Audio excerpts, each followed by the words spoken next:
பொற்காசு. முன்னொரு காலத்தில் பாரசீக நாட்டை அரசன் ஒருவன் ஆண்டு வந்தான். அவனுக்கு மீன் என்றால் உயிர். ஒரு நாள் மீனவன் ஒருவன் மிகவும் அழகான பெரிய மீன் ஒன்றை அரசவைக்கு கொண்டு வந்து அரசனிடம் தந்தான். அந்த மீனை கண்டு மகிழ்ந்த அரசன் மீனவனுக்கு உடனே 100 பொற்காசுகள் பரிசளிக்குமாறு கட்டளை இட்டான். பக்கத்திலே அமர்ந்திருந்த அரசிக்கு இந்த செயல் பிடிக்கவில்லை. அரசனை பார்த்து, நாளைக்கே நம் வீரர்கள் யாரேனும் செயற்கரிய வீரச் செயல் செய்து வந்தால் நீங்கள் வழக்கம் போல 100 பொற்காசுகள் பரிசளிப்பீர்கள்.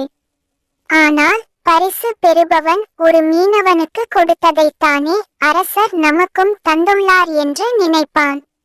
அதனால் அந்த மீனவனுக்கு கொடுத்த பரிசை ஏதேனும் சொல்லி திரும்ப வாங்கிக் கொள்ளுங்கள் என்றாள். நீ சொல்வது சரிதான். ஆனால் கொடுத்த பரிசை மற்றவர் குறை சொல்லாதபடி எப்படி திரும்ப வாங்குவது என்று கேட்டான் அரசன். அந்த மீன் ஆனா பெண்ணா என்று கேளுங்கள். அவன் ஆண் என்று சொன்னால் பெண் மீன் வேண்டும் என்று மீனை திருப்பி தந்து விடுங்கள். பெண் என்று சொன்னால் ஆண் மீன் வேண்டும் என்று சொல்லுங்கள் என்றாள் அவள். அரசனுக்கு தன் மனைவியின் அறிவுரை மிக நல்லதாகப்பட்டது. மீனவனை பார்த்து, நீ கொண்டு வந்த மீன் ஆண் மீனா பெண் மீனா என்று கேட்டான். அதற்கு அந்த மீனவன் பணிவாக, அரசே, இது ஆணும் அல்ல பெண்ணும் அல்ல, பொதுவான மீன் என்றான். மீனவனிடமிருந்து தான் சற்றும் எதிர்பாராத பதில் வந்ததைக் கண்டு அரசன் பெரிதும் மகிழ்ந்தான். அந்த மகிழ்ச்சியில் அவனுக்கு மேலும் 100 பொற்காசுகள் தரும்படி கட்டளை இட்டான். ஐயோ, 100 பொற்காசுகள் கொடுத்ததே அதிகம்.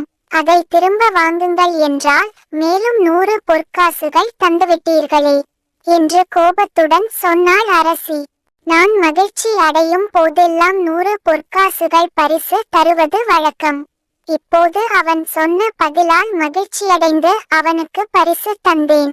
என்ன செய்வது என்றான் அரசன்.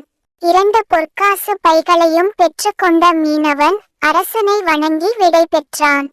பையில் ஓட்டை இருந்ததால் திரும்பிச் செல்லும் போது ஒரு பொற்காசு கீழே விழுந்தது. இதை பார்த்த மீனவன் அந்த காசு எங்கே உள்ளது என்று தேடி கண்டுபிடித்து பையில் போட்டு கொண்டான். இதை அரசனும் அரசியும் பார்த்து கொண்டு இருந்தனர்.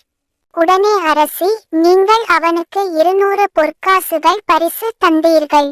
ஒரு பொற்காசு கீழே விழுந்தால் என்ன? நம் வீரர்கள் யாரேனும் எடுத்து கொள்ள மாட்டார்களா?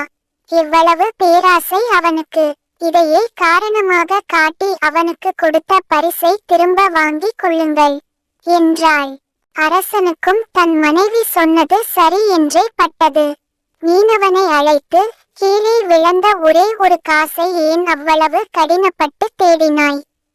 200 பொற்காசுகள் கிடைத்தும் உனக்கு நிறைவில்லையா என்று கோபத்துடன் கேட்டான். மீண்டும் அரசனை பணிவுடன் வணங்கிய மீனவன், அரசே, அந்த பொற்காசு கிடைக்க வேண்டும் என்ற பேராசையால் நான் தேடவில்லை. இக்காசின் ஒரு பக்கத்தில் உங்கள் உருவமும் மற்றொரு பக்கத்தில் நம் அரசின் இலச்சினையும் பொறிக்கப்பட்டு உள்ளது. யார் காலிலேனும் இக்காசு பட்டுவிட்டால் பெருமை மிகுந்த தங்களை அவமதித்ததாக ஆகுமே என்பதற்காகத்தான் தேடினேன் என்று பதில் தந்தான். சாமர்த்தியமான இந்த பதிலை கேட்டு மகிழ்ந்த அரசன் அவனுக்கு மேலும் 4 பொற்காசுகள் பரிசளிக்க கட்டளை இட்டான்.